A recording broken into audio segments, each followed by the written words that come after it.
Hey guys, welcome back to the channel. Today we're going to be talking about Venom Let There Be Carnage. But before we get into that, make sure that you hit the like button and you're a subscriber. Leave a comment below of which Spider-Man was your favorite, and we're going to be giving away a $20 Amazon gift card. Drop a comment below and that'll get you in the runnings to win one of these Amazon gift cards. But let's get right into it. Let's review Venom Let There Be Carnage. Eddie Brock struggles to adjust to his new life as the host of the alien symbiote Venom, which grants him superhuman abilities in order to be a lethal vigilante. Brock attempts to reignite his career by interviewing serial killer Cletus Cassidy, who becomes the host of the symbiote Carnage and escapes prison after a failed execution. Let's get into some of the positives, guys. This movie is directed by Andy Serkis, and I love when these actors get behind the camera because they bring a different set of skills when it comes to action movies. I mean, you got Andy Serkis, he was in Lord of the Rings, The Hobbit, Planet of the Apes. So right off the bat, this is an action-driven movie, and he does a freaking great job. Let's go over some of the positives. I love the quirkiness, the craziness, the sense of humor, and the comedy of this movie. This felt like a buddy movie with Venom and Eddie Brock. They really doubled down on the physical comedy and the back and forth and the comedic banter. And I really like Tom Hardy's performance. He's a natural. It seems a good fit for something like this. There's some jokes that really land. Many were laughing in the theater. I looked around and there was a guy behind me laughing really hard at almost everything. They really hone in on the relationship with Eddie Brock and Venom. They almost have this bromance going on, and they have their ups and downs, and they fight a lot about every little thing. They're bickering like a couple of spouses. They even have a couple of lovers' quarrels, and they get mad at each other and walk away. It's really funny. Woody Harrelson as Carnage is perfect casting. They obviously got him a nice haircut. Thank God, because that first one from Venom 1 was just horrible. He's over the top of the movie, and yes, he throws a truck off a bridge. He's an animal trapped in a cage, and when he's released, he's, well, Carnage. I like the relationship he had with Shriek. She's locked up too, and all he wants to do is get her out and marry her. I liked her character. She mentioned her powers are mutating, so there's a little nuggets here and there in this movie.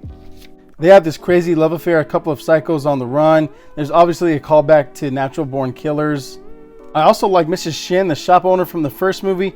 She's really good in this movie. I liked all of her scenes. There's just one scene in particular that I really enjoyed. This scene had all of us cracking up in the theater. They should just do a spin-off of Mrs. Shin. Last but not least is the big fight with Venom and Carnage. I was worried about this head-to-head matchup. Like, I thought it was going to be this big CGI mess. And as it was building up, I started getting nervous. But let me put you at ease. This fight is worth the price of admission. I mean, the stakes were high. The fight was believable. Venom and Carnage were not indestructible. They're not at 100 HP all the time. It gets you fired up, and I found us literally cheering on Venom in the theater. Guys, this movie was not perfect by any means, so let's get into the negatives about this movie before I give my final review. I wish the execution was better. It's a movie where characters talk about eating people, but there's not a lot of characters eating people. You can tell that this movie wanted to be rated R so bad. Like, the minute Venom was about to kill somebody, it would cut away, and you just kind of had to assume that they're dead. And in some cases, I didn't even know if they were dead or not. Boom!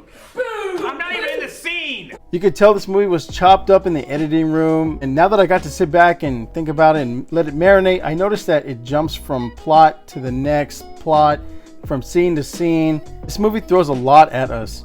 You got Venom versus Eddie. You got Eddie trying to deal with Anne and her new fiance. You got the detective that's on the case, and there might be more to him than meets the eye. I keep thinking about the 90-minute runtime, and I don't know if it would have benefited if the movie was longer or if it's better at 90 minutes. So it's kind of obvious that the studios interfered. They have to squeeze in more theater showings because of the pandemic. So they had to make it 90 minutes long, and I think it would have benefited from being almost 2 hours long. There are some subplots here that I think they could have dove into a little deeper.